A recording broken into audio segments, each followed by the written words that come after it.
तो हेलो दोस्तों, आप सभी का स्वागत है हमारे नए यूट्यूब चैनल आईटी प्रिपरेशंस पे। तो आज का हमारा टॉपिक है मोस्ट आस्क्ड हिसाब इंटरव्यू क्वेश्चंस एंड आंसर्स। पहले भी पार्ट में हमने 11 क्वेश्चन देखे हैं और आज भी हम 11 ही क्वेश्चंस देखेंगे। तो बहुत-बहुत इंपॉर्टेंट क्वेश्चन है जो पहले पार्ट में इनमें सारे बेसिक क्वेश्चंस कवर किए थे। आज भी हम उसके ही रिलेटेड सारे इंटरव्यू को जो क्वेश्चंस हैं, बहुत इंपॉर्टेंट क्वेश्चंस है जो इस हिसाब में ज़्यादा तो पूछे जाते हैं और हम ज़्यादा तो ऐसे क्वेश्चंस हम इग्नोर कर देते हैं जो बेसिक लेवल के होते हैं और एक्सपीरियंस लेवल के भी होते हैं। तो मैं वो सारे जो क्वेश्चंस मैं कवर करने वाला हूँ। तो आपको जो सारे जो आगे भी आने वाले जो इंटरेस्टेड वीडियो उनकी नोटिफ़िकेशन मिले, आप चाहते हो कि ऐसे ही टॉपिक आपके पास पहुँच सके तो आपको चैनल को सब्सक्राइब करना पड़ेगा, ताकि आपको आगे भी ऐसे जो इंटरेस्टेड वीडियो उसकी नोटिफ़िकेशन मिलती रहे। दोस्तों मैं ज़्यादा तो जो मेरे एडिटिंग और वीडियो बनाने का काम मैं संडे को करता हूँ और मैं संडे ही सारा संडे में इस वीडियोज़ प्रिपरेशन के लिए देता हूँ। तो मैं मेरा टाइम देता हूँ दोस्तों, तो आपको भी आपके आज भी फर्ज़ बनता है कि आप चैनल को सब्सक्राइब करें, ताकि आपको अगर 10% या 0 पॉइंट समथिंग परसेंट भी आपका अगर फ़ायदा होता है इस चैनल से, तो प्लीज़ चैनल को सब्सक्राइब करें। आपके लिए तो फ्री है बट इससे मेरी काफ़ी हेल्प हो जाती है, ठीक है? तो चलो स्टार्ट करते हैं आज का हमारा टॉपिक मोस्ट आस्क्ड हिसाब इंटरव्यू क्वेश्चंस एंड आंसर्स, ठीक है? तो आप स्क्रीन पे देख सकते हो कि आज के हमारे जो 11 क्वेश्चन्स हैं वो क्या है? What are the collection in हिसाब and difference between array list, array and array list and बहुत सारे क्वेश्चन्स हैं आप स्क्रीन पे देख सकते हो या स्क्रीन स्टॉप करके या वीडियो स्टॉप करके आप सारे क्वेश्चन गो थ्रू कर सकते हो। तो इस क्वेश्चंस में मैंने सारे क्वेश्चन जो मैंने टाइमलाइन लगा लगा के रखा हूँ, तो आप डायरेक्टली उस क्वेश्चन पे डायरेक्टली आप जंप कर सकते हो, ठीक है? तो प्लीज़ चलो स्टार्ट करते हैं हमारा first questions what are the collection in हिसाब, ठीक है?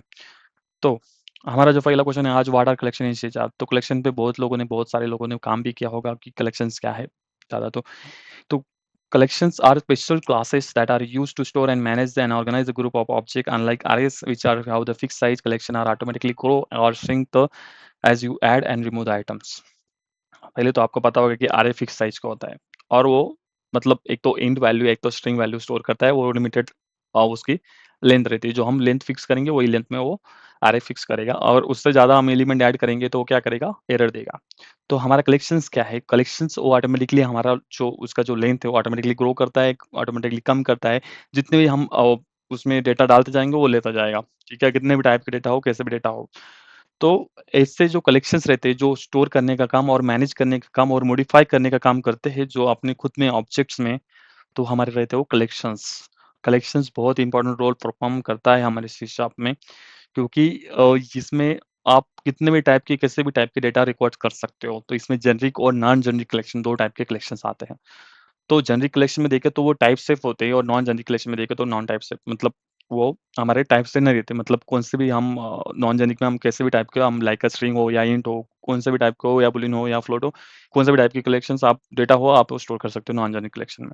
पर जेनेरिक कलेक्शन में आप टाइप टाइप सेफ रहता है, तो उसमें हम कौन से भी टाइप के डेटा हम स्टोर नहीं कर सकते। उसमें इंट डेटा है तो इंट ही डेटा रहेगा, स्ट्रिंग है तो स्ट्रिंग डेटा रहेगा। तो उससे क्या होता है कि हमारा जो जेनेरिक कलेक्शन का जो परफॉर्मेंस है वो फास्ट होता है, क्योंकि उसमें हमने बॉक्सिंग और अनबॉक्सिंग नहीं लगता। तो हमने पिछली वीडियो में बॉक्सिंग अनबॉक्सिंग देखा था, ताकि आपको आगे कलेक्शन समझ सके, इसलिए मैंने वो ऑलरेडी कवर कर चुका हूँ पहले पार्ट में। तो आपको मैं फिर से बता देता हूँ कि बॉक्सिंग अनबॉक्सिंग क्या रहता है। तो बॉक्सिंग जैसे ही हमारा इंट जो डेटा रहता है वो हम उसको ऑब्जेक्ट में डालते हैं, एक ऑब्जेक्ट में बंद करते हैं, तो उसको हम बॉक्सिंग बोलते हैं। और अनबॉक्सिंग मतलब फिर से हम वो डेटा निकालते हैं बॉक्स से, इंट को निकालते हैं और उसको कन्वर्ट करते हैं, तो उसको हम बोलते हैं अनबॉक्सिंग, ठीक है? तो ये हमारे जनरिक कलेक्शन में नहीं लगता, क्योंकि वो ऑलरेडी इंट ही रहता है, उसको कलेक्शन में मतलब स्ट्रिंग में कन्वर्ट करने का काम नहीं रहता है, स्ट्रिंग को इंट में कन्वर्ट करने का काम नहीं रहता, तो अनबॉक्सिंग बॉक्सिंग का काम खत्म हो जाता है उधर, ठीक है? और टाइप सेव और बेटर परफॉर्मेंस भी होता है, क्योंकि कुछ कन्वर्जन नहीं रहता, ठीक है? तो कलेक्शन कितने टाइप के रहते हैं हमारे, मतलब जितने डिफरेंस हम यूज़ करते हैं ना जेनेरिक और नॉन जेनेरिक में, उसमें हमारा लिस्ट रहता है। जो लिस्ट है एक स्टोर करता है item in order list, you can easily add और remove the and access element by index, ठीक है? तो मैं इस थोड़े-थोड़े डेफिनिशन में आपको बताते जाऊँगा, क्योंकि मैं ज़्यादा लंबा खींचना नहीं चाहता वीडियो को, ठीक है? तो लिस्ट हमारा एक क्या है, एक ऑर्डर लिस्ट है जो ऐड और रिमूव एलिमेंट करता है बाय इंडेक्स के हिसाब से, ठीक है? और वैसे ही डिक्शनरी रहता है, तो डिक्शनरी में की और वैल्यू हमारे स्टोर होती है। तो की माने नेम, और उसमें नेम स्टोर होगा, रमेश, सुरेश कुछ भी हो, की तो एक ही रहेगा, ठीक है? और ऐसे ही टाइप के जो की और वैल्यू स्टोर होती है, उन्हें डिक्शनरी में हम स्टोर करते हैं, ठीक है? क्यू हमारी फर्स्ट इन फर्स्ट आउट रहते हैं, तो आपने देखा होगा सिनेमा घर के बाहर फर्स्ट इन जो पहले जाता है वो अ, पहले निकलता भी है, ठीक है? तो हमारा वो क्यू हो गया, ठीक है? तो वैसे ही ऑर्डर में हमारे एलिमेंट जाते भी हैं और रिमूव भी होते हैं, तो उसको हम फर्स्ट इन फर्स्ट आउट में बोल सकते हैं, वो क्यू हमारा परफॉर्म करता है वैसे। तो हमारा स्टैक जैसे हो गया कि हम जैसे कुछ रेस्टोरेंट में जाते हैं तो हमारी डिशेज़ पड़ी होती है, ठीक है? तो डिशेज़ तो हम डायरेक्टली नीचे से नहीं डिश ले सकते क्योंकि ऊपर के तो फिर मतलब टूट जाएँगे ना, क्योंकि हम नीचे से अगर डिश ले रहे हैं तो ऊपर वाली डिश ले तो हिल जाएँगे और नीचे भी गिर सकते हैं। तो हम ऊपर वाली डिश ही लेते हैं, ठीक है? ऊपर रखी वाली। तो क्या होगी हमारी लास्ट इन फर्स्ट आउट, जो लास्ट एलिमेंट है मतलब जो ऊपर रखी है वही फर्स्ट आउट होगी। तो वैसे टाइप में अगर एलिमेंट स्टोर होते हैं तो उस सारे ऑपरेशन में जैसे फ्लो में हमारे जो ऑपरेशंस में जैसे क्यू और डीक्यू में हम एक एक हमारे क्यू में हम यूज़ करते हैं, जैसे हमारे स्टैक में हम पुश और पॉप यूज़ करते हैं। तो वैसे प्रोसीजर में सारा ऑपरेशन जो परफॉर्म होता है वो स्टैक में होता है। ठीक है? और हैश सेट में क्या होता है कि store unique element with no duplicate, जैसे कि आपको अगर डुप्लीकेट एलिमेंट इंसर्ट नहीं करने हमारे कलेक्शंस में, तो उस टाइम पे हम हैश सेट यूज़ कर सकते हैं क्योंकि वो यूनिक परफॉर्मेंस देता है। ठीक है? तो ये हो गया हमारा आज का कलेक्शंस टॉपिक खत्म। तो चलो आगे चलते हैं और आप स्क्रीन रुका के या डायरेक्टली आप टाइमलाइन के हिसाब से आप उस क्वेश्चंस पे जंप कर सकते हो अगर आपको लंबा वीडियो लगे तो, ठीक है? तो आप गो थ्रू कर लो और आप ज़्यादा अगर डीप में जाना चाहते हो तो ये हमारे टॉपिक्स है, उतने टॉपिक्स आप नेट पे भी सर्च कर सकते हो और मैंने पहले भी डॉट नेट के जो फुल स्टैक वीडियो है उसमें ऑलरेडी मैं कलेक्शन के रिलेटेड बहुत सारे वीडियो में कवर कर चुका हूँ।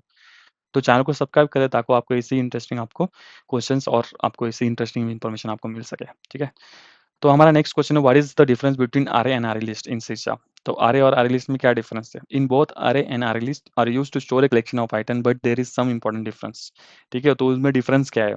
ठीक है, तो वो तो अरे और अरे लिस्ट आपको सेम नेम लग रहा होगा कि यार अरे भी तो सेम है और अरे लिस्ट भी तो सेम लग रहा है, बट नहीं है कि उसमें लिस्ट लगा हुआ है, अरे लिस्ट लगा हुआ है। तो ठीक है, तो लिस्ट भी एक टाइप का कलेक्शन हो सकता कलेक्शन है, तो अब एक मैं बता सकता हूँ कि आपको उसमें क्या डिफरेंस है। एक तो टाइप सेफ्टी का डिफरेंस है। एक तो array हमारा एक strongly typed है। You define the type of element when you create the array. For example, int number और int का हमने एक array बनाया, उसमें हमने int स्टोर किया क्योंकि int लिखा हुआ है देखा हमने। तो उसकी जो लेंथ है वो फिक्स्ड है, 5 लिखा हुआ है। तो ये क्या करेगा? ये सिर्फ इंटीजर एलिमेंट स्टोर करेगा। ठीक है?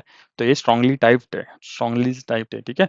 और array list हमारा इज नॉट टाइप शेप, वो हमारा टाइप शेप नहीं है क्योंकि उसमें एक तो हम ऑब्जेक्ट रहता है और उसमें हम अलग-अलग टाइप के डेटा भी हम स्टोर कर सकते हैं, ठीक है? So you can store any type of data मतलब स्ट्रिंग, इंट, ठीक है, boolean, float, but you lose compile time, type check may need to casting while returning the values. मैंने बोला कि जेनेरिक वैल्यूज में हमारा जो कास्टिंग का इशू रहता है मतलब अनबॉक्सिंग बॉक्सिंग का वो नहीं रहता, ठीक है, पर नॉन जेनेरिक में रहता है।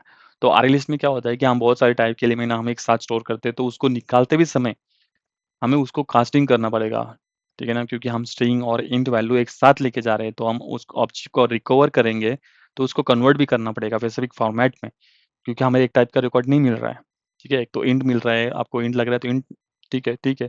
फिर स्ट्रिंग को अगर हम इंट में ले रहे हो तो उसको कन्वर्ट करना पड़ेगा, फिर इंट में कन्वर्ट करना पड़ेगा। तो फिर ये बहुत सारी कन्वर्जन की जो प्रॉब्लम होती है, वो फेस करनी पड़ती है हमारे आर लिस्ट में।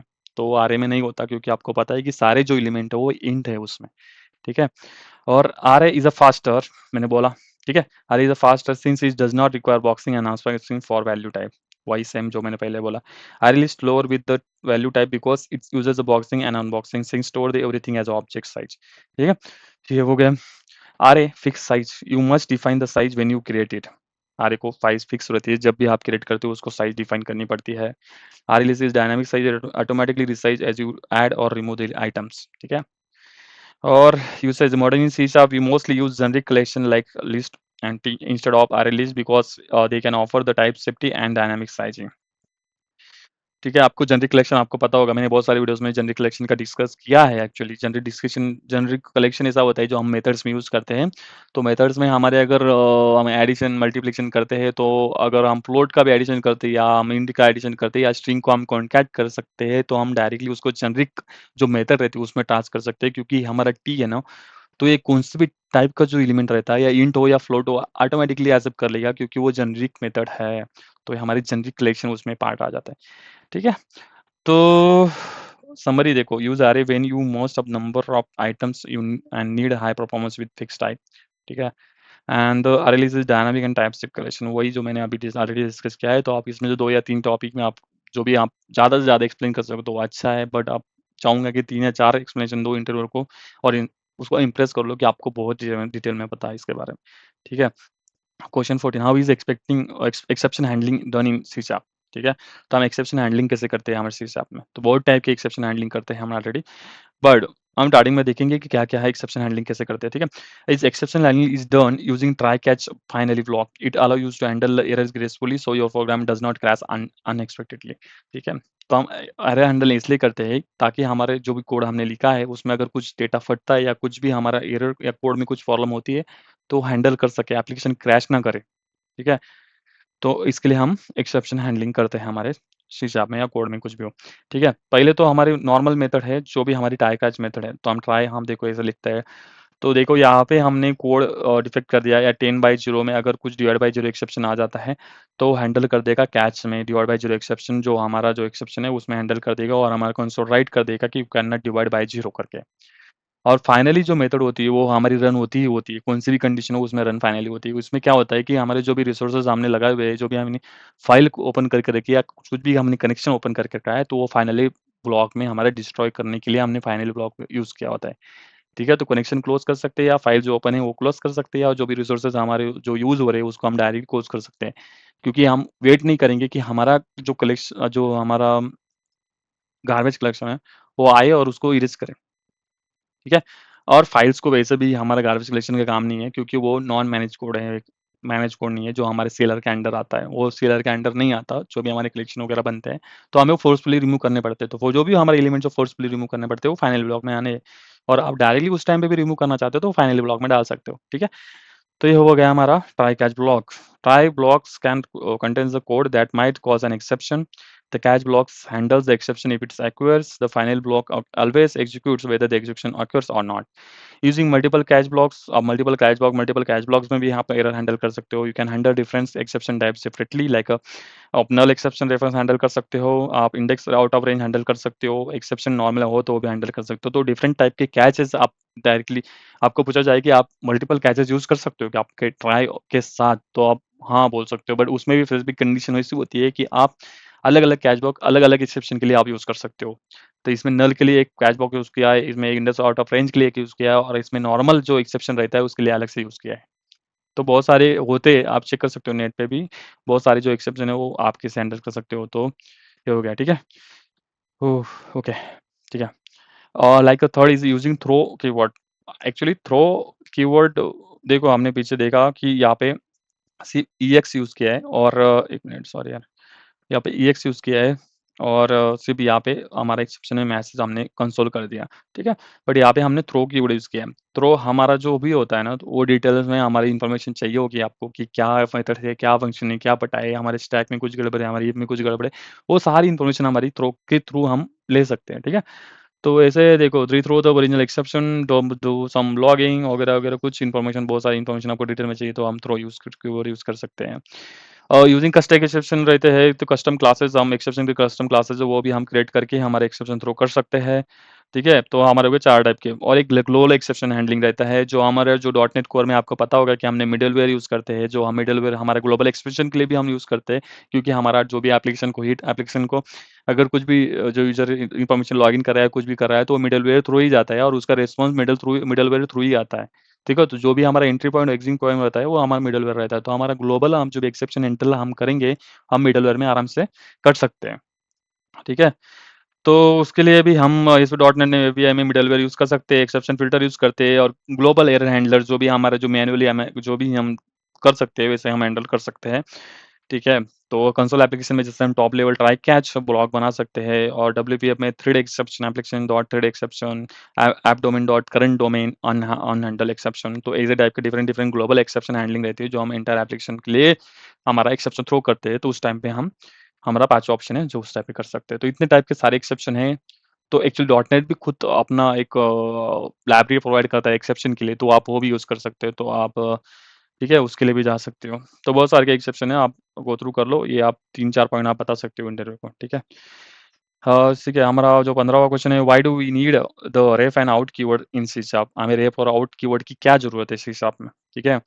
तो in C sharp, both ref and out are used to pass argument by reference to a method. This means that method can modify the value of the variable. Sorry यार, okay. तो इन C sharp both are ref और pass as a मतलब हम argument पास कर सकते हैं as a reference method में और रेफ और आउट कीवर्ड में बट आप कंपलसरी आपको रेफ और आउट कीवर्ड यूज़ करना ही ज़रूरी है। जब भी आप यूज़ करोगे उसका रेफर आउट कीवर्ड यूज़ करना है तो, ठीक है? तो ये हमारा जो भी यूज़ होता है ना, वो आपका जो वैल्यू मॉडिफ़ाई करने के लिए यूज़ होता है रेफर आउट कीवर्ड। बट आप नॉर्मल के साथ भी जा सकते हो, बट इसमें क्या डिफरेंस है नॉर्मल और इसमें कीवर्ड्स के साथ? क्योंकि इसमें रेफर आउट में ऐसा होता है कि आप मल्टीपल आउटपुट ले सकते हो, ठीक है? जैसे कि आप एडिशन करते हो ए प्लस बी की, तो आप ए प्लस बी की एडिशन सी में डाल के आप रिटर्न कर दोगे, बट वो एक ही डेटा डेटा रिटर्न हो रहा है सी, ठीक है? बट आपको अगर मल्टीप्लिकेशन चाहिए, डिवीज़न चाहिए और ज़्यादा जो रिटर्न जितने ज़्यादा रिटर्न कर सकते हो एक डेटा में, क्योंकि हमारा तो फंक्शनैलिटी एक ही होगा, आपको सिर्फ इनटू करना है, प्लस करना है, बस उतना ही है और आपको तो सेम डेटा ही रिटर्न करना है, ठीक है? और ए प्लस बी मतलब ए और बी 2 ही वेरिएबल आपको मतलब 2 ही आपको आर्गुमेंट्स पास करनी है, ठीक है? तो ऐसी कंडीशन में जो भी आपको मल्टीपल आउटपुट चाहिए उसमें ना आप रेफ और आउट कीवर्ड यूज़ कर सकते हो।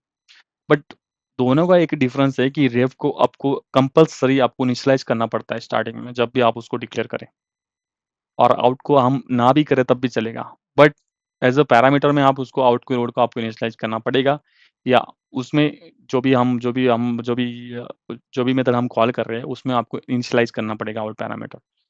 तभी आप उसमें मॉडिफ़ाई करके आप रिटर्न कर सकते हो आउट कीवर्ड में। बट रेफ को आपको इनिशियलाइज़ करना पड़ेगा। तो हमारा रेफ और आउट कीवर्ड उसकी यूजेस भी अलग-अलग है। तो रेफ हमारा जो उसके यूजेस क्या है, तब भी हमारे पास अगर ₹10 है, ठीक है? तो आपको ₹10 हमने रेफ कीवर्ड में असाइन कर दिए। तो आपने स्टॉक मार्केट में असाइन किए वैसे बोल सकते हैं। और उसमें ₹10 असाइन करने के बाद आप एक्सपेक्ट कर रहे हो कि हमारी वैल्यू बढ़ के आ जाए, 11 हो जाए, 12 हो जाए, ठीक है? तो हमने एक फंक्शन के साथ किया, उसमें हमने रेफ कीवर्ड के साथ हमने वो जो हमारा जो भी स्टॉक मार्केट में हमने इन्वेस्ट किया, तो स्टॉक मार्केट में एक फंक्शनैलिटी चलती है कि हमारा जो भी वैल्यू हमने इन्वेस्ट की है उसको हम बढ़ा सकें, ठीक है? या डिक्रीज़ कर सकें, कुछ भी करें। तो मेथड में ऑपरेशन चलेगा, ठीक है? तो वो ऑपरेशन करने के बाद हमें रिटर्न में देगा कुछ और अलग वैल्यू देगा। 10 से 11 करके देगा या तो ₹20 देगा, 10 के 20 हो जाएँगे। तो हमने तो पहले असाइन कर दी है, फिर हमारी वैल्यू 20 होगी। तो हम ऐसी कंडीशन में हम रेप कीवर्ड यूज़ कर सकते हैं, ताकि हमारे पास ₹10 है ऑलरेडी पहले से, हम उसको हम 11 कर देंगे, ठीक है? तो हो गया हमारी रेप कीवर्ड, वैसे हम यूज़ कर सकते हैं। तो आउट कीवर्ड में कैसे करेंगे हम? तो आउट कीवर्ड में सिर्फ़ हमारे पास एक वेरिएबल पड़ा हुआ है, बट उसको इनिशियलाइज़ करने की ज़रूरत नहीं है। समझ लो एक फ्री का कॉन्टेस्ट है, कुछ करने की ज़रूरत ही नहीं है। फिर आपको रजिस्ट्रेशन करने की ज़रूरत है, फिर वो जाएगा, कंटेस्ट में कंटेस्ट में करके देगा कि आपको यार फ्री कंटेस्ट है, आपको ₹10 जीते तो ₹20 जीतो कि आपको मिल सके। तो आप एक्सपेक्ट कर रहे हो कि कॉन्टेस्ट थ्रू आपको कुछ मिले, तो ऐसे कंडीशन में आप आउट कीवर्ड यूज़ करो, ठीक है ना? तो ये डिफरेंस है दोनों का। तो आपको रेव को कंपल्सरी डिक्लेयर करना ज़रूरी है, इनिशियलाइज़ करने का ज़रूरी है, और आउट को आप डिक्लेयर करो बट इनिशियलाइज़ ना करें तब भी चलेगा, बट आपको जो मेथड में आप जो मॉडिफ़ाई करोगे उस मेथड में आपको कंपल्सरी है कि आप मॉडिफ़ाई करके वो आपको मेथड दे दे और इनिशियलाइज़ करने की ज़रूरत है उधर, ठीक है? तो आप डिफरेंस देख सकते हो, आपको स्क्रीनशॉट भी डाल दिया है दोनों का, तो आप गो थ्रू कर सकते हो, ठीक है? So what is difference between const and read only in C sharp? In C sharp, both const and read only are used to create the variables whose values cannot be changed after initialization, but there are some important difference between them. तो दोनों का मतलब एक ही है कि वो एक बार हमने वैल्यू असाइन की तो वो चेंज ना करे, ठीक है? Can not change after initialization, एक बार इनिशियलाइज होगी उसको चेंज ना कर पाए, ठीक है? तो पहले हम देखेंगे const. The const value must be assigned at compile time. It's implicitly static, belongs to type, not to an instance. The value cannot be changed anywhere in the code, cannot be assigned to constants or literals or number or string. Can only be assigned number or string पे assign कर सकते हैं, sorry, ठीक है? तो आप example देख सकते हो कि कैसे हम डिक्लेयर कर सकते हैं public const double P I, और हमने 3.14 किया क्योंकि पता है आपकी 5 की वैल्यू तो आपको पता है कि 3.40 ही है, उसको वो चेंज होना ही नहीं है, ठीक है ना? क्योंकि 5 की वैल्यू एक ही रहती है हमारी, ठीक है? तो कांस्टेंट को कंपाइल टाइम क्यों बोला गया है? ठीक है? क्योंकि कांस्टेंट की वैल्यू आपको पता है कि आपने क्या सेट किया है। वो कंपाइल टाइम पे आपको पता चल जाएगा, कुछ भी एरर है कंपाइल टाइम पे हमने कंपाइल किया, पता चल जाएगा कि यार इसमें ऐसे-ऐसे वैल्यू असाइन की है, तो ऐसे-ऐसे एरर भी आ सकते हैं या कुछ भी वो आपको पता ही होगा, ठीक है ना? तो वो आपको असाइन कर दिया, आप चेंज नहीं कर सकते। तो रीड ओनली में कैसा है? ठीक है? तो कंपाइल टाइम को मतलब आप रन टाइम पे उसको चेंज कर सकते हैं, ऐसा हमारा कांस्टेंट में है। बट हमारा रीड ओनली वैल्यू कैसे होती है कि रीड ओनली आप डिक्लेयर कर दो, बट वो इनिशियलाइज़ क्या होगा कंस्ट्रक्टर के अंदर, ठीक है? देखो आप कंस्ट्रक्टर हमने बनाया नीचे माय क्लास करके कंस्ट्रक्टर बनाया है, उसमें वैल्यू हमने देखिए हमने डिक्लेयर तो किया, read only int my value declare किया, बट हमने इनिशियलाइज़ नहीं किया। इनिशियलाइज़ कहाँ पे किया हमने? जहाँ पे माय क्लास में इंट वैल्यू है उसमें डिक्लेयर कर दिया और उसमें इनिशियलाइज़ कर रहे हो। बट इसमें आपको पता नहीं ना आपने कौन सी वैल्यू उसमें डाली है, ठीक है? तो जैसे भी माय क्लास थ्रू जब से भी ऑब्जेक्ट का इनिशियलाइज़ करते हैं माय क्लास का, और माय क्लास में आप कुछ वैल्यू पास करते हो या कुछ भी डेटा पास करते हो इन टाइप का, तो वो माय वैल्यू का असाइन हो जाएगा और वही वैल्यू हमारी जो भी हमारी रीड ओनली में उसमें जाएगा। ठीक है? बट हम एक ही बार यूज़ करेंगे। बार-बार नहीं यूज़ कर सकते ना, क्योंकि कंस्ट्रक्ट तो हम एक ही बार कॉल करेंगे, उस टाइम पे हमें ज़रूरत है, उस टाइम पे हम कौन-सी भी वैल्यू पास करेंगे, हमारे जो भी मेथड जो भी कॉल कर रहे हैं, उधर से अगर 10 बजे 10 भेज सकते हैं, हम सेट कर सकते हैं। 12 बजे से हम 12 सेट कर सकते हैं, बट एक ही टाइम कर सकते हैं जब भी हम वो क्लास कॉल करें। वो हमारी चेंज नहीं होगी मैं वैल्यू, ठीक है? तो हम उसको हम चेंज कर सकते हैं, बट उसको हम कॉल करेंगे जब हम इनिशियलाइज़ करेंगे, हम जो कंस्ट्रक्ट इनिशियलाइज़ करेंगे, जो भी हम कंपोनेंट कॉल करेंगे उस टाइम पे। बट हमारा कांस्टेंट चेंज नहीं होगा। कांस्टेंट हमारे पहले से डिफाइन करते होगा, 3.14 तो 3.14 ही रहेगा लास्ट तक, वो चेंज नहीं होगा, ठीक है? तो यहाँ पे डिफरेंस बताया है मैंने, initialize and compile time run time पे होगा, modifier implicitly static can be static और इंस्टेंस और value source is only constants, any value can be store in read only, ठीक है? तो ये हो गया हमारा कॉन्स्ट और रीड ओनली का डिफरेंस। तो ऐसे आप डिफरेंस बता सकते हो दोनों का।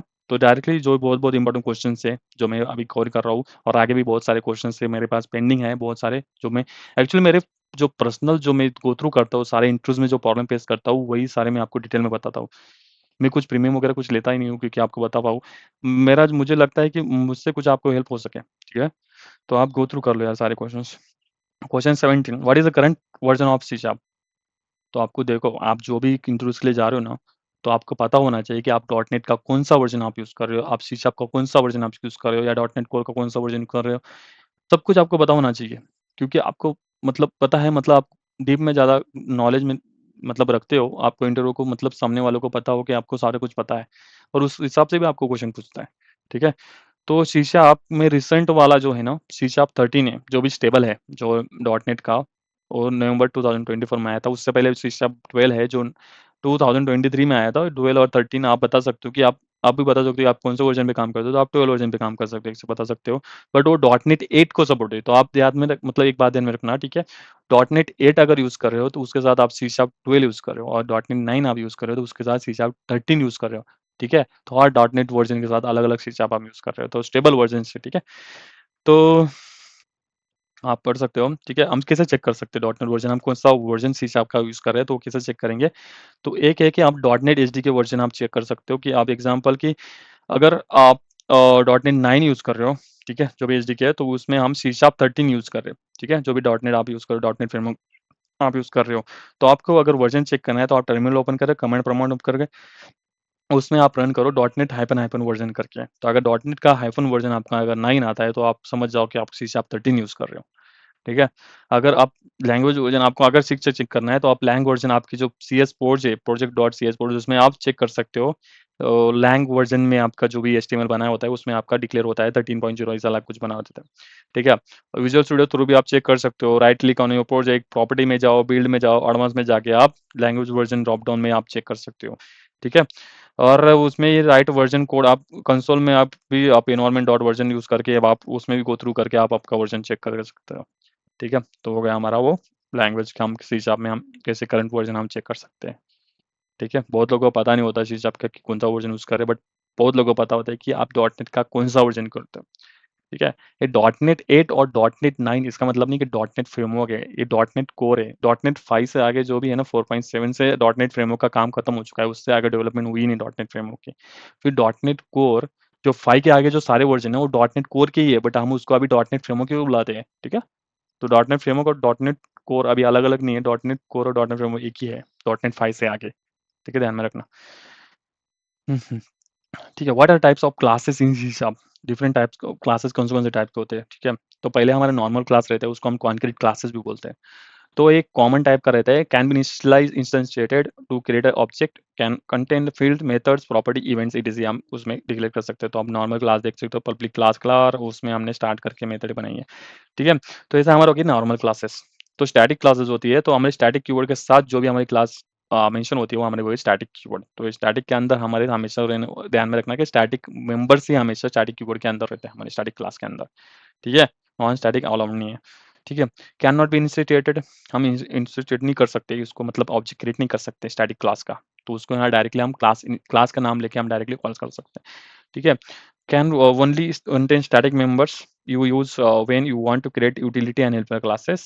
Abstract class हम abstract class के कीवर्ड के साथ यूज कर सकते हैं और उसके अंदर abstract methods भी होते हैं और नॉन abstract मेथड भी होते हैं। इनकम्प्लीट मतलब कंप्लीट मेथड भी होते हैं और इनकम्प्लीट मेथड भी होते हैं, ठीक है? तो ये हमारी इनकम्प्लीट मेथड होगी, हमारी abstract कीवर्ड के साथ जो भी हमने मेंशन किया है, तो उसको बॉडी प्रोवाइड करके देना पड़ेगा नीचे के जो चाइल्ड क्लासेस उसके, और हम कंप्लीट क्लास कंप्लीट मेथड भी लिख सकते हैं, उस बॉडी के साथ हम मेथड भी राइट कर सकते हैं एब्स्ट्रैक्ट कीवर्ड में।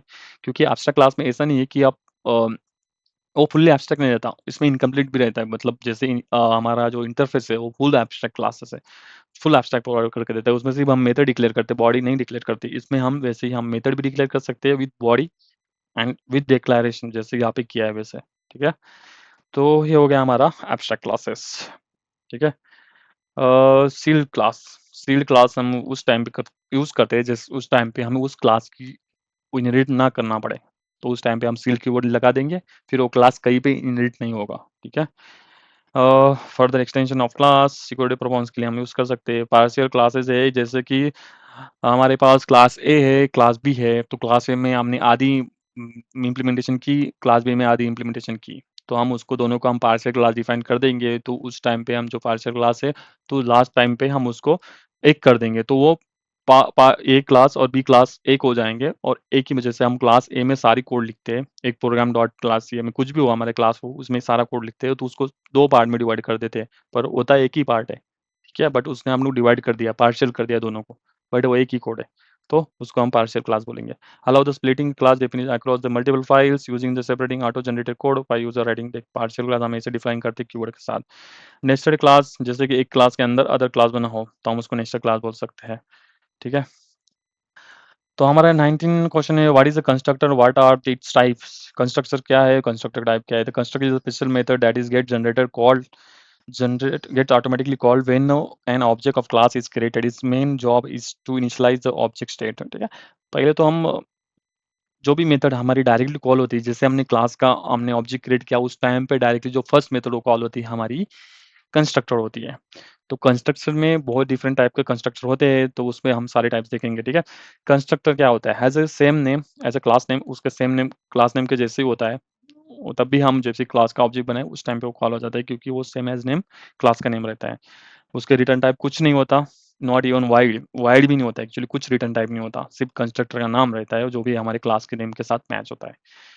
कैन हैव द पैरामीटर्स और नॉट, उसके पैरामीटर्स होते हैं या पैरामीटर्स भी नहीं होते, दोनों कंडीशन होती है। तो पहला हमारा जो भी है, जो डिफॉल्ट कंस्ट्रक्टर है, पैरामीटर लेस कंस्ट्रक्टर है, तो उसको हम दो नेम बुलाएंगे कि डिफॉल्ट कंस्ट्रक्टर है, पैरामीटर लेस कंस्ट्रक्टर है। Text no parameters automatically provided if you don't create any constructor yourself. अगर आपने कंस्ट्रक्टर प्रोवाइड नहीं किया है किसी क्लास में, तो क्लास खुद में ही एक कंस्ट्रक्टर बना लेता है इंटरनली और उसको कॉल करता है।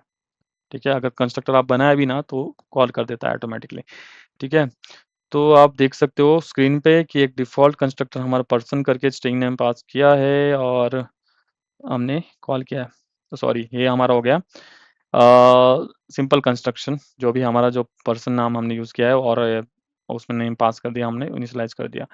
ठीक है, तो और हमारा उसको हम पैरामीटर्स कंस्ट्रक्टर भी बोल सकते हैं, इसको पैरामीटर्स कंस्ट्रक्टर है, इसमें हमने पैरामीटर पास किए हैं। ठीक है, और देखो डिफ़ॉल्ट कंस्ट्रक्टर में हमने एक कार कर इसलिए कुछ मेथड वगैरह कुछ डिक्लेयर नहीं किया, सिर्फ हमारा डिफ़ॉल्ट कंस्ट्रक्टर इनिशियलाइज़, ऐसे ही हमारे इंटरनली हमारा जो कंस्ट्रक्टर है वो कॉल होता है डिफ़ॉल्ट कंस्ट्रक्टर में। ठीक है, पैरामीटर लेस। पैरामीटर्स कंस्ट्रक्टर में हमारा पैरामीटर होता है, जैसे कार के अंदर हमने स्ट्रिंग पैरल हमने पास किया है, तो पैरामीटर हमने पास किया है, इधर भी हमने पैरामीटर पास किया है, नेम में कुछ भी पास किया है, तो पैरामीटर कंस्ट्रक्टर हो गया हमारा। Parameters constructor as of the parameters initialize the field at the object creation. Copy constructor हो गया जो पहले से इनिशियलाइज मतलब पहले से कंस्ट्रक्टर बना है उसको ही हम कॉपी करके यूज कर रहे हैं। ठीक है, तो वो हो गया हमारा कॉपी कंस्ट्रक्टर, मैन्युअली क्रिएटेड होता है। ठीक है, और recall the sets name to John इस। ठीक है, और स्टैटिक कंस्ट्रक्टर होता है हमारा use static members of a class, initialize static class, जो भी हमारे स्टैटिक मेंबर्स रहते हैं उसको इनिशियलाइज करने के लिए हम स्टैटिक कंस्ट्रक्टर यूज करते हैं। ठीक है, you called automatically once before the any static member is accessed, no access modifier and no parameters are allowed। उसको एज मॉडिफायर पब्लिक प्राइवेट कुछ जरूरत नहीं होती उसमें स्टैटिक कंस्ट्रक्टर में, और उसमें एक्चुअली पैरामीटर्स भी नहीं रहते। जो भी हमारा स्टैटिक कंस्ट्रक्टर आप क्रिएट करोगे तो उसमें पैरामीटर्स अलाउड नहीं रहेंगे। ठीक है, तो आप ऐसे समझ लो कि वो डिफॉल्ट कंस्ट्रक्टर जैसे ही काम करेगा, बट डिफॉल्ट के आगे मतलब आप स्टैटिक कीवर्ड यूज कर दो, स्टैटिक कीवर्ड में हमारे सिर्फ स्टैटिक, तो आपको पूछा जाएगा कि स्टैटिक कंस्ट्रक्टर और डिफॉल्ट कंस्ट्रक्टर में क्या डिफरेंस है। तो स्टैटिक कंस्ट्रक्टर में हम सिर्फ स्टैटिक मेंबर ही जो भी हमें इनिशियलाइज करना है वो हम यूज़ करेंगे। ठीक है, और डिफॉल्ट कंस्ट्रक्टर में हम जो भी इनिशियलाइज करना है वो कर सकते हैं, बट उसमें हम पैरामीटर कुछ पास नहीं कर सकते। प्राइवेट कंस्ट्रक्टर में हम उसमें सिंगलटन भी यूज़ कर सकते हैं, क्योंकि वो क्या करता है कि जो हमें क्लास जो इंस्टेंस है उसका मतलब क्लास का इंस्टेंस नहीं बनाने देता। जब भी हम प्राइवेट कंस्ट्रक्टर यूज़ करते हैं तो उसको प्राइवेट करके रखता है, ठीक है। तो हमने सिंगलटन पैटर्न में आपने देखा होगा कि उस टाइम पे हम प्राइवेट कंस्ट्रक्टर यूज़ करते हैं। तो ये डिफरेंट टाइप के कंस्ट्रक्टर हम देख सकते हैं। Default constructor, parameter constructor, copy constructor, static and private constructor, ये सारे हो गए हमारे कंस्ट्रक्टर के टाइप्स, ठीक है। नेक्स्ट क्वेश्चन है, what is enum in C sharp? In C sharp, an enum is short for enumeration, is special value type that well allows you to define a set of name constant. It makes your code more readable, organized, and less error prone when you dealing with the set of related constant values. देखो, enum हमेशा ऐसे value से deal करता है जो same type से हो। जैसे हमारे मंथ्स हो गए, ठीक है, जनवरी, फरवरी, मार्च, अप्रैल, मई। और जैसे कि हमारे दिन हो गए, Sunday, Monday, Tuesday, Wednesday, Thursday, Friday, ठीक है। और जैसे कि हमारी 1 से लेकर 10 तक वैल्यू हो गई, या ठीक है, वैसे टाइप से डील करती है, ठीक है। तो why do we need the enums? To represent a group of related constants value with meaningful names, to improve the code clarity, easy to maintain, compare, switch between unknown values, known values, ठीक है। तो यहाँ पे Sunday, Monday, Tuesday, Wednesday, Tuesday, Friday हो गए, सब value हो गई, बट आपने देखा कि यहाँ पे इनिशियलाइज नहीं किया। क्योंकि इनिशियलाइज इसलिए नहीं किया क्योंकि अगर संडे हमारी फर्स्ट वैल्यू हो तो उसको बाय डिफॉल्ट वो वैल्यू प्रोवाइड करके 0, फिर मंडे के लिए 1 होगा, ट्यूसडे के लिए 2 होगा, वेडनेसडे के लिए 3 होगा। तो ऐसे वो कॉन्स्टेंटली इंक्रीमेंट करते जाते हैं वैल्यू, क्योंकि उसको पता है कि इनम वैल्यू एक जैसी है और एक जैसे टाइप की वैल्यूज है, तो हम संडे को 0 दे देंगे या मंडे को 1 दे देंगे, तो ऐसे ही इंक्रीमेंट करते जाएगा। तो बट उसको मैनुअली हम प्रोवाइड भी कर दे सकते हैं। देखो यहाँ पे जैसे कि इनम स्टेटस और बाइट करके दिया है, तो पेंडिंग 1 करके दिया है, कंप्लीटेड 2 करके दिया है, फिर 3 करके दिया है। तो इसमें हमने मैनुअली वैल्यूज प्रोवाइड करके दी है। अगर नहीं देते तो पेंडिंग 0 देता, कंप्लीटेड 1 देता, फिर 2 देता, ठीक है। तो यहाँ पे देखो, यहाँ पे वैल्यू इनिशियलाइज करने का time days dot Monday console dot today, तो टुडे कंसोल करने के टाइम पे आउटपुट मंडे आया, क्योंकि यहाँ पे डेज डॉट मंडे हमने इनिशियलाइज कर दिया। तो इसे हम यूज कर सकते हैं। और ना भी करें, अगर इंट को हम मंडे को अगर हम इंट में कन्वर्ट करेंगे और उसको हम अनबॉक्सिंग करेंगे एक्चुअली, तो अनबॉक्सिंग करते समय जो वैल्यू आएगी हमें आउटपुट एज 1 आएगी, क्योंकि स्टार्ट फ्रॉम 0 बाय डिफॉल्ट जो भी हमारी संडे के वैल्यू स्टार्ट फ्रॉम 0 आएगी बाय डिफॉल्ट। तो ये इंटरव्यू में पूछा जाता है, बहुत इंपॉर्टेंट क्वेश्चन है, ठीक है। और ठीक है, स्टार्ट फ्रॉम 0, और you can specify different types, कुछ भी आप टाइप स्पेसिफाई कर सकते हो, ठीक है। चलो आगे चलते हैं। डिफरेंस बिटवीन स्ट्रक्ट और क्लासेस में क्या डिफरेंस है, स्ट्रक्ट और क्लास में क्या डिफरेंस है, ठीक है। In both class and struct are used to create the custom types, but there is difference some measures in how they are store data and behave in memory. Value type और reference type. Class हमारा reference type है, जो heap पे store करता है data सारा, और struct हमारा वैल्यू टाइप है, जो स्टोर ऑन द स्टैक करता है, मोस्टली डिपेंडिंग ऑन यूसेज, ठीक है। जैसे आपने वैल्यू टाइप और रेफरेंस टाइप के जो भी हमने देखे थे वैल्यूज कैसे स्टोर करते हैं, और उसमें जैसे कि हमारी स्ट्रिंग होगी हमारी जो रेफरेंस टाइप की है, और इंट होगी हमारी जो हमारी वैल्यू टाइप की है। तो वैसे ही हमारा क्लास और स्ट्रक्ट भी, उसमें भी टाइप्स है, जो का क्लास हमारा रेफरेंस टाइप है और स्ट्रक्चर हमारा वैल्यू टाइप है। तो अपने क्लास को देखा होगा कि आपने क्लास का जब भी हम ऑब्जेक्ट क्रिएट करते हैं, तो उसमें ऑब्जेक्ट क्रिएट करने के बाद ही हम वो ऑब्जेक्ट को एक्सेस कर पाते थे, उस क्लास को एक्सेस कर पाते हैं। तो हमारा हो गया रेफरेंस टाइप, स्ट्रक्ट हमारा हो गया वैल्यू टाइप। मेमोरी एलोकेशन कैसे होती है, क्लास में allocate dynamically on heap memory, garbage collector manage its memory, ठीक है। स्ट्रक्चर हमारा जैसे ट्रक्ट हो गया, तो allowed on the stack memory हमें अलाउ करते हैं inline inside the other object, automatically deallocate when it's goes out of scope, क्योंकि हमारा वैल्यू टाइप है वो। अगर वैल्यू टाइप में जैसे भी हमारा स्कोप निकल गया, तो उसमें स्कोप निकलते ही वो डीअलोकेट हो जाता है। तो आपने देखा होगा वैल्यू टाइप जो भी हम इन प्रोवाइड करके देते हैं एक फंक्शन स्कोप में, तो फंक्शन जैसे खत्म हो जाती है, वो इनका स्कोप भी खत्म हो जाता है। तो इनका स्कोप खत्म होता है, तो उस टाइम पे वो डिलोकेट हो जाता है, बट हमारा ऑब्जेक्ट नहीं होता। तो ऑब्जेक्ट को हम आउटसाइड स्कोप भी हम उसका एक्सेस कर सकते हैं। तो वैसे ही क्लासेस और स्ट्रक्ट का डिफरेंस हो गया। मेमोरी एलोकेशन के लिए इनहेरिटेंस हो गया, सपोर्ट इनहेरिटेंस, क्लास हमारा इनहेरिटेंस सपोर्ट करता है, ठीक है। Structure can not inherit from another structure to और अदर क्लासेस, हमारा जो भी स्ट्रक्चर है वो हमारा इनहेरिटेंस प्रोवाइड नहीं करके नहीं देता, क्लास हमारा इनहेरिटेंस प्रोवाइड करके देता है, ठीक है। और default constructor, class can have a default constructor, structure can not have a default constructor, one is automatically provided, ठीक है। स्ट्रक्चर कुछ डिफ़ॉल्ट कंस्ट्रक्टर प्रोवाइड करके नहीं देता, पर क्लास हमारा एक डिफ़ॉल्ट कंस्ट्रक्टर प्रोवाइड करके देता है। तो ये बहुत सारे पॉइंट्स हैं जो आप कवर कर सकते हो, और इंपॉर्टेंट आप निकाल के आप इंटरव्यू को बता सकते हो, जो बेसिक लेवल के जो डिफरेंस है आप बता सकते हो, ठीक है। और class can be null, structure can not be null, nullable structure int like nullability कुछ रहती है क्लास में, तो हम उसमें हम क्लास को हम नल कर सकते हैं, बट स्ट्रक्चर को हम नल नहीं कर सकते, ठीक है? बट हम उसको नलेबल कर सकते हैं, ठीक है? नलेबिलिटी मतलब ऐसे हम प्रोवाइड कर सकते हैं इंट और है करके, बट हम क्लास में देखा होगा कि आपने इंट को वैल्यू अगर दी है तो उसको हम नलेबल पास कर सकते हैं, कुछ भी पास कर सकते हैं क्लास में, ठीक है? अगर परफॉर्मेंस देखें तो स्ट्रक्चर का लाइट वेट है, फास्टर है, क्योंकि वो स्मॉल अमाउंट ऑफ डेटा मतलब जो स्मॉल डेटा रहता है उसके साथ डील करता है। बट क्लास हमारा जो भी कॉम्प्लेक्स स्ट्रक्चर के साथ डील करता है, तो उसमें हम क्लास का परफॉर्मेंस देख सकते हैं कि वो थोड़ा स्लोअर रहता है as compare to structure, because उसमें स्मॉल अमाउंट ऑफ डेटा हम यूज़ करते हैं, बट इसमें क्लास में बहुत कॉम्प्लेक्स डेटा हम क्लास के साथ यूज़ करते हैं, तो उसमें हमारा हमारा क्लास। तो यूज़ केसेस में देख सकते हो कि जब को आप इनहेरिटेंस लगे, पॉलीमॉर्फिज्म लगे, कॉम्प्लेक्स व्यू और लार्ज डेटा के साथ आप डील कर रहे हो, तो उस टाइम पे हम क्लास यूज़ करेंगे। और जैसे ही हम लाइट वेट ऑब्जेक्ट को अगर डील कर रहे हैं, स्मॉल डेटा टाइप जैसे पॉइंट और रेक्टेंगल, ऐसे जो भी हम फंक्शनलिटी हम डिवाइड करते हैं, कुछ भी हम स्मॉल डेटा के साथ डील करें, तो उस टाइम पे हम स्ट्रक्चर यूज़ करेंगे। तो उसमें हम डिफरेंस देख सकते हो, स्क्रीनशॉट आप निकाल सकते हो, ठीक है? क्लास और स्ट्रक्चर डिफरेंस। तो हमारा जो लास्ट क्वेश्चन है, what is difference between string and string builder का डिफरेंस क्या है? तो आपने देखा होगा बहुत जगह पे कोड में कि आप स्ट्रिंग बिल्डर भी देख सकते हो कि स्ट्रिंग बिल्डर यूज़ किया होता है स्ट्रिंग की जगह पे, तो उसका एक अलग से एक खुद का एक कारण है, तो मैं बताऊंगा आज आपको। तो string and string bundle are used to work with text, but they have the very differently behind the scenes actually. String immutability actually उसका एक कारण है, ठीक है? स्ट्रिंग हमारा इम्यूटेबल होता है, अगर हमने एक बार क्रिएट किया तो उसको हम चेंज नहीं कर सकते, स्ट्रिंग को जो भी वैल्यू हम असाइन कर रहे हैं, मतलब वो अलग तरीके से होगा, ठीक है? मैं आपको बताता हूँ, string builder is mutable, you can change it's content without creating a new object, ठीक है? देखो आपको स्क्रीनशॉट दिया है स्क्रीन पे, तो हमने स्ट्रिंग पे एस करके हेलो असाइन करके दिया है, तो हमने एक अपेंड किया वर्ड करके, तो हेलो में हमने वर्ड अपेंड किया, तो क्रिएट न्यू स्ट्रिंग ऑब्जेक्ट। देखो यहाँ पे एक स्ट्रिंग का तो एस करके एक ऑब्जेक्ट बनाया हमने, फिर उसके बाद हमने एक एस प्लस का एक तो एडिशन कर रहे हैं, हमने कुछ नहीं, सिर्फ इसी वेरिएबल में हम ऐड करना देख रहे हैं, तो हम इसमें विजुअली देखें तो हम देख सकते हैं कि एस में ही वो वैल्यू असाइन की है, बट ऐसा नहीं है। अगर स्ट्रिंग एस करके एक वैल्यू किया है तो इसका एक अलग से मेमोरी बनेगा, और फिर एस प्लस इक्वल टू हमने वर्ड असाइन किया तो इसके अलग से एक मेमोरी बनेगी, तो अलग अलग लोकेशन पे स्टोर है, बट वो पॉइंट कर रहा है एस वैल्यू को, जो भी हमारा एस वेरिएबल है उसको पॉइंट कर रहा है, बट हमारी डेटा स्टोर हो रहा है अलग अलग मेमोरी पे, मतलब अलग अलग मेमोरी पे स्टोर हो रहा है, ठीक है ना? तो वो अलग-अलग डेटा ले रहा है। बस स्ट्रिंग बिल्डर में आप देख सकते हो कि आप अपेंड कर रहे हो, उसी वैल्यू में अपेंड कर रहे हो, हेलो में ही अपेंड करके दे रहे हो। तो मॉडिफाई कर रहे हो, आप एक ही ऑब्जेक्ट मॉडिफाई कर रहे हो। बट इसमें अलग-अलग से मेमोरी बनती है एक हर किसी के लिए, ठीक है?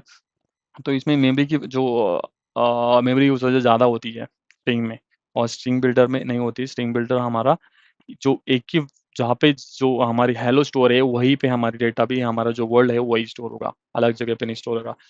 तो परफॉर्मेंस देखें तो not efficient for frequently modification. Loop में अगर हम स्ट्रिंग यूज़ करें तो हमारे जो फ्रीक्वेंसी मतलब परफॉर्मेंस के हिसाब से अच्छा नहीं है, तो उसकी जगह हम स्ट्रिंग बिल्डर यूज़ करें वो अच्छा होगा, ठीक है? और when the text doesn't change much, suitable for small concentration, string builder कब यूज़ करेंगे? when you modify the string frequently, loops a large data processing heavy concentration, तब हम string builder यूज़ करेंगे। मेमोरी यूसेज देखे कि create multiple copies during the modification uses more memory. String builder uses the same memory more memory efficient. और name space हम देखें तो system dot string हम यूज़ करते हैं हमारे स्ट्रिंग के साथ, और हमारे स्ट्रिंग बिल्डर के साथ system dot text dot name मतलब डॉट टेक्स्ट हम नेम से यूज़ करते हैं, ठीक है? तो ये हमारा डिफरेंस हो गया स्ट्रिंग और स्ट्रिंग बिल्डर के बाद। तो आप बता सकते हो इंटरव्यू के स्ट्रिंग और स्ट्रिंग बिल्डर में क्या डिफरेंस है और किस टाइम पे कौन सा हम यूज़ करेंगे, ठीक है? जो भी हमारा फ्रीक्वेंटली अगर हमारा स्ट्रिंग चेंज हो रहा है तो उस टाइम पे हम स्ट्रिंग बिल्डर यूज़ करें, वो हमारे लिए इम्पोर्टेंट है, ठीक है? अगर चेंज नहीं होता तो हम स्ट्रिंग यूज़ करेंगे, वो भी अच्छा है, ठीक है? तो नेक्स्ट पार्ट में कौन से क्वेश्चन देखने वाले हैं, ये उसकी लिस्ट है। अगर आपको ये आगे मेरा जो ये टॉपिक आपको पसंद आया है, तो प्लीज़ सब्सक्राइब करें ताकि आपको नेक्स्ट पार्ट के जो सारे इंपॉर्टेंट क्वेश्चन है उसकी नोटिफिकेशन मिलते रहे, ठीक है? तो आगे भी मैं बहुत सारे इंपॉर्टेंट क्वेश्चंस लेके आने वाला हूँ, बहुत सारे इंपॉर्टेंट टॉपिक्स से जो इंटरव्यू रिलेटेड है, जो भी हमारी एसक्यूएल क्वेरीज है, उसका भी हम काम करने वाले हैं। सारी क्वेरीज मैं आपको देने वाला हूँ और वो आपको एकदम ईजी करके दूंगा, ताकि आपको समझ में आए कि कौन से क्वेरीज इंटरव्यू में पूछे जाते हैं और कैसे कैसे टाइप में पूछे जाते हैं। तो ज़्यादा तो 4-5 टाइप के क्वेश्चन जो इंटरव्यूज में इस क्वेरी रिलेटेड पूछे जाते हैं, बट उसमें हम गो थ्रू करेंगे एकदम डीपली, तो वो मैं आगे लेके आने वाला हूँ। तो प्लीज़ चैनल को सब्सक्राइब करें ताकि ऐसे ही आपको जो वीडियोज़ इंटरेस्टेड वीडियोज़ है उसकी आपको नोटिफिकेशन मिलती रहे, ठीक है? तो thank you for watching and subscribe our channel. तो ऐसे इंटरेस्टेड वीडियो के लिए प्लीज़ सब्सक्राइब एंड थैंक्स।